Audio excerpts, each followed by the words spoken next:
그러니까 미국 시장만 따져보면 테슬라보다는 비테슬라의 네. 그 차량의 점유율이 느는 게 우리 업체들한테 훨씬 더 긍정적이죠.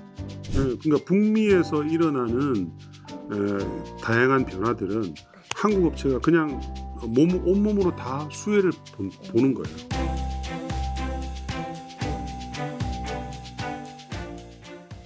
네, 월거워즈 시청자 여러분 안녕하세요. 빅터뷰 시작합니다. 오늘은 한병화 유진투자증권 연구위원님 모시고 정말 말도 많고 지금 기대도 많은 영역이죠. 네, 그린산업 관련한 이야기 나눠보겠습니다. 이사님 모실게요. 어서 오십시오. 네, 안녕하세요. 이제 날씨가 추워졌습니다. 보통 이제 추워질 때쯤 주가가 잘 간다고 하는데 뭐가 또 잘 갈지 그런 고민과 함께 오늘은 이쪽이 혹시 잘 갈까 얘기 한번 나눠보면 좋을 것 같아요. 사실 저희가 오늘 녹화하는 날짜가 10월 23일 수요일입니다. 내일 새벽이면 테슬라의 실적 발표도 앞두고 있는 상황이잖아요. 오늘 아침에는 GM의 호실적을 또 확인을 했습니다.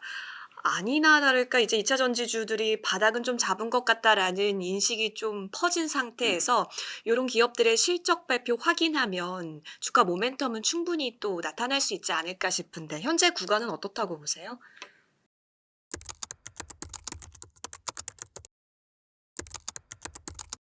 그러니까 제가 저번 인덱스 보고서를 쓰면서 전기차의 비율을 이제 바꿨다 그렇게 이제 말씀을 드린 바 있고요.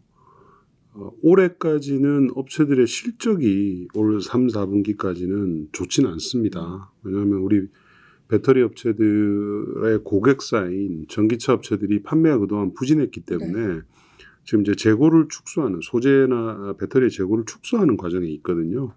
근데 이제 그게 이제 4분기 되면 대충 이제 마무리될 것으로 보고 있고요. 그게 마무리된다는 조건이 달성되려면 판매가 어쨌든 바닥을 좀 쳐줘야 되는 거죠. 근데 이제 그런 시그널들이 나오고 있는 거죠. GM의 발표에서 보시면 전기차 판매가 이제 60% 정도 늘었고, 특히 이제 전망에 대해서 굉장히 긍정적으로 얘기를 했죠. 올해 생산되는 대수는 기존의 예상것 같이 한 20만 대 정도 생산을 예상을 하고 있고, 그러면 아마 판매는 도매 재고가 있기 때문에 한 13만에서 14만 대 정도 될 것 같아요. 그리고 변동비 기준으로는 올 4분기에 되면 BEP 정도 술 맞출 수 있을 것 같다. 이렇게 얘기를 했거든요. 이거 굉장히 중요한 얘기입니다. 그러니까 변동비란 무슨 말이냐면 투자, 그러니까 뭐 공장을 짓고 이런 데 대한 투자비를 빼고 차를 팔았을 때 거기에 들어가는 이제 뭐 원재료비든지 뭐 이런 뭐 배터리 코스트인지 이런 것들 있잖아요. 이런 것들을 판매했을 때 그 비용을 다 제외하고 봤을 때 BEP가 나온다. 이렇게 되고 내년도에는 전기차 부분의 손실이 올해 아마 한 40억에서 50억 달러 정도 될 거예요. 근데 내년도에는 요거를 적게는 20억 달러에서 40억 달러 정도의 그 손실을 줄이겠다. 뭐 이렇게 얘기를 했기 때문에 그게 달성 가능하려면 내년도에 하반기 좀 빠르면 3분기, 늦어도 4분기부터는 영업이익 기준으로 전기차 부분이 BEP가 나와야 된다는 거죠. 그러니까 그런 전망을 지금 유지를 했고 아직 내년도의 판매 대수에 대해서는 얘기는 하진 않았지만 올해 연말 정도 되면 GM이 이제 한 10종 정도의 승용차의 그 라인업이 확정이 됩니다. 확정이 되기 때문에 내년도 저희가 이제 제가 판매 전망은 한 3만 대에서 5만 대 사이 요 정도쯤 되니까 올해가 13만 대라고 본다면 뭐 큰 폭으로 증가하는 거잖아요. 굉장히 중요한 이슈예요, 이게. 왜냐하면은 테슬라는 사실은 우리 업체들의 포션은 작고 미국에서 보면 파나소닉이 이제 주력이잖아요. 우리는 비테슬라 업체들의 그 배터리 JV이 있기 때문에 거기서도 이제 GM이 워낙 제일 크죠. 근데 그 GM이 이제 전기차로 돈을 버는 시대로 진입할 수 있다. 이런 이제가 되게 되면 다른 업체들이 급해지는 거예요. 그동안은 테슬라는 워낙 뭐 넘사벽이니까 하고 야, 뭐 다른 애들 따라서 그냥 왔다 갔다 하지 이랬는데 GM이 갑자기 판매량이 확 늘면서 돈을 번다. 그러면 이제 포드도 급해지고 스텔란티스도 급해지고 다른 미국에서 파는 회사들까지도 마음이 급해지죠. 그래서 굉장히 중요한 이슈다. 오늘 사실 테슬라 이슈보다는 GM의 이슈가 훨씬 더 중요했다. 이렇게 이제 보시면 되죠. 그런 의미에서 오늘 있었던 LG 엔솔이랑 스텔란티스 캐나다 공장 양산 시작한다도 의미 있는 뉴스겠네요. 그럼요. 그럼요. 예, 그러니까 북미에서 일어나는 다양한 변화들은 한국 업체가 그냥 온몸으로 다 수혜를 보는 거예요. 왜냐하면 중국을 어느 정도 막아놨잖아요. 네. 물론 완전히 막지는 못했는데 바이든이 이제 예외 조항들을 좀 해놨죠. 근데 그마저도 내년도 말이면 거의 끝나요. 그러니까 뭐 예를 들어서 FEOC 규정이라든지 뭐 이런 그 일부에서 중국에 대한 의존도가 너무 크기 때문에 일부 소재들에 대해서 내년도 말까지 이제 허용을 해놓은 게 있거든요. 근데 이제 그것도 끝나기 때문에 해리스가 되든 트럼프가 되든 미국의 전기차 시장은 한국의 업체들이 사실은 주도하고 있는 그런 상황이기 때문에 미국 시장 또 뭐 캐나다 시장도 마찬가지입니다. 캐나다도 미국과 똑같이 인라인해서 무역 장벽을 중국에 세우고 있기 때문에 뭐 굉장히 긍정적인 오늘 GM의 컨퍼런스 콜이었다 이렇게 보시면 될 것 같아요. 사실 그 다음으로 질문드리고 싶었던 게 워낙 전기차 씬에서 테슬라의 입지가 컸어가지고요. 또 테슬라는 서학개미 분들도 많고 해서 저희가 주시를 하고 있잖아요. 근데 궁금한 건 이번 GM이 보여줬다시피 테슬라의 점유율이 점점 분산되는 거면 이게 국내에는 어떠한 영향이에요라고 여쭤보려고 했었는데 국내에 있어서는 굉장히 좋은 영향으로 봐야겠네요. 그렇죠. 예, 그러니까 미국 시장만 따져보면 테슬라보다는 비테슬라의 네. 그 차량의 점유율이 느는 게 우리 업체들한테 훨씬 더 긍정적이죠. 훨씬 더 긍정적인데 테슬라가 또 거기서 또 멈추지는 않겠죠. 근데 그 테슬라가 그동안 사실은 모델 라인업을 확장한 건 아니기 때문에 미국 내 점유율은 점진적으로 계속 낮아질 거예요. 낮아지는데 지금 이제 변수가 있는 게 하나 있죠. 변수가 있는 게 뭐냐면 내일 이제 컨퍼런스 콜에서 얘기를 할 건데 저가 모델을 이제 언제쯤 양산할 것인가에 대해서 만약에 얘기를 한다. 또는 현재 이제 생산이 많이 늘어나고 있는 4680 배터리에 대해서 어떤 기술적인 진전을 갖다가 발표한다. 뭐 건식 공정. 그렇죠.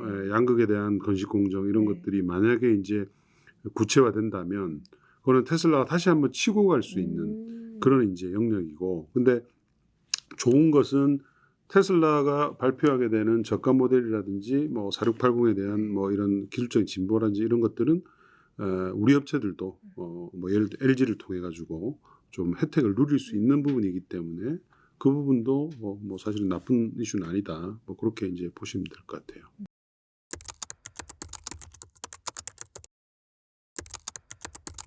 그리고 또 이쪽 얘기하시다 보면 정책 얘기 많이 해주고 계셨는데 EU가 어쨌든 중국 배터리 산업 잡으려고 합니다. 물론 독일에서는 좀 반대 의견을 내보내고 있는 것 같긴 한데 어쨌든 시행이 임박해진 상황이에요. 근데 중국 의존도가 꽤 높은 걸로 알고 있는데 유럽이요. 실효성이 충분할까요?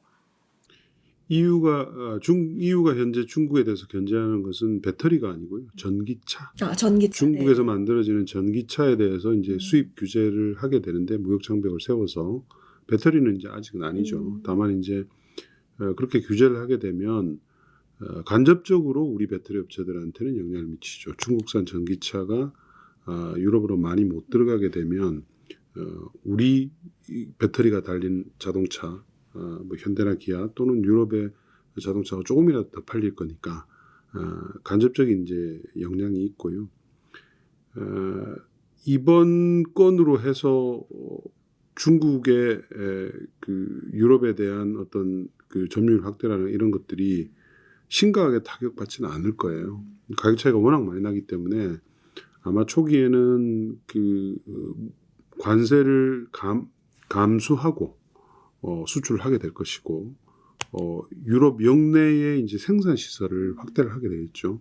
뭐 BYD도 그렇고 많은 지금 업체들이 유럽에다가 전기차 공장을 지금 건설을 하고 있는 중입니다. 하고 있는 중인데 다만 이제 이 부분도 제 입장에서는 EU의 중국에 대한 그동안 좀 관대했던 정책이 장벽이 이제 쌓여가는 참 단초가 생긴 거예요. 그래서 그게 중요한 얘기죠. 전기차 산업을 태양광 산업하고 이제 비교하시는 분들이 많이 있는데 일부 비슷한 부분이 있어요. 배터리 산업도 궁극적으로는 나중에 가면은 이게 이제 완전히 대량 생산 체제가 다 확고하게 되어지면 가격이 굉장히 싸지면서 커머더티화 되죠. 그러나 그 시점은 저는 이제 아직 한 10년 이상 넘게 남은 거로 봐요. 그런데 이제 다른 점은 태양광 산업은 이미 지금은 뭐 태양광 패널이 워낙 싸져가지고 상품화되어 있는데 전력을 생산하잖아요. 전력을 생산하고 싼 원가로 전력을 만들면 유럽의 국가들이 좋은 거기 때문에 EU는 사실은 그걸 풀어놓은 거예요. 어차피 우리가 중국을 못 따라가니 그냥 풀어놓자 해서 풀어놓은 거지만 자동차는 완전히 다릅니다. 자동차는 산업의 규모 자체가 글로벌 시장이 3조 달러일 정도로 압도적으로 큰 산업인데다가 유럽에 고용되는 직접 그 제조 인력만 하더라도 240만 명 정도 됩니다. 그리고 간접 고용 인력까지 다 따지면 1,000만 명이 넘는 이게 뭐 어마어마한 그 섹터이기 때문에 이거를 중국이 들어와서 뭐 예를 들어서 40%, 50%, 60% 이렇게 점유를 하고 가져간다. 그거는 용인하기 좀 어렵죠. 그래서 지금 전기차는 중국에서 만들어진 전기차가 유럽에 팔리는 비중이 지금 한 20% 정도 되는데, 근데 그 중에서 절반 이상이 유럽의 메이커들이 중국에서 만들어서 도로 수입하는 차들이에요. 그래서 중국산 비중은 작년 기준으로 한 7% 정도. 그러니까 중국의 토종업체들이 하는 비중은 그 정도 되는데 벌써부터 장벽을 세워야 되겠다는 이유는 그 정도로 이게 미치는 영향이 크기 때문에 정치적으로 받아들일 수 없는 거죠. 왜냐하면 유럽 내에 그러면 수많은 제조 인력들이 실업을 하게 될 거잖아요. 그래서 장벽을 쌓기 시작했고 배터리는 아직 그건 없어요. 없는데 배터리도 마찬가지일 거라는 거죠. 지금 이제 한 40-50% 정도 되는데 아직은 시장이 본격적으로 거대하게 성장하기 전이기 때문에 이 정도를 용인을 하는데 아마 50% 이상으로 계속 시장이 성장하는데도 중국 업체들을 그렇게 유지하게 한다. 그러기는 좀 어려울 거예요. 그래서 이제 기존에 유럽의 토종 메이커들을 많이 이제 지원을 했었죠. 유럽에서 노스폴트도 있고 ACC도 있고 또 파워코라는 업체도 있고 이렇게 많이 지원을 했는데 잘 못하죠. 잘 못하고 있어요. 왜냐하면 이제 이 배터리 비즈니스라는 게 쉽게 보이지만 굉장히 오랜 업력이 필요하고 그렇지 않다면 중국처럼 막대한 지원을 계속 해야 되는 비즈니스예요. 근데 안 해왔잖아요. 오래 한 거는 이제 우리 업체들밖에 없기 때문에 중국을 제외하면. 그래서 오히려 한국의 역할이 K 배터리의 역할이 유럽에서 조금 더 중요해지고 있다. 그러니까 유럽하고 미국을 따지고 보면 중국을 견제해야 되는데 자국은 견제할 힘이 없는 거예요. 그러니까 한국의 이 그린 제조업이 꼭 필요한 그런 상황이기 때문에 어쨌든 지금은 조금씩 이제 한국 업체들한테 그렇게 그 최악의 국면을 지나서 상황이 좀 호전이 되고 있다 이렇게 보시면 되죠. 오, 그러면 중국은 가격 경쟁력뿐만 아니라 기술 경쟁력에 있어서 지금 우리나라랑 비교했을 때 어느 정도예요? 업체마다 다른데 상위 업체는 우리 업체들보다 뭐 일부 기술에서 더 잘하고요. 가격 경쟁력은 훨씬 더 뛰어나고요.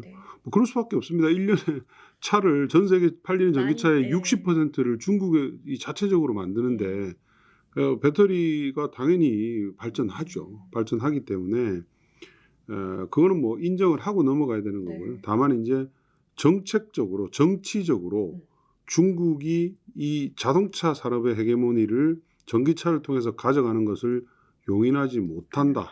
미국하고 유럽이 그런 이제 스탠스가 뚜렷하기 때문에 중장기적으로 봤을 때 한국 업체들의 어떤 그런 지위는 있다는 거죠. 네.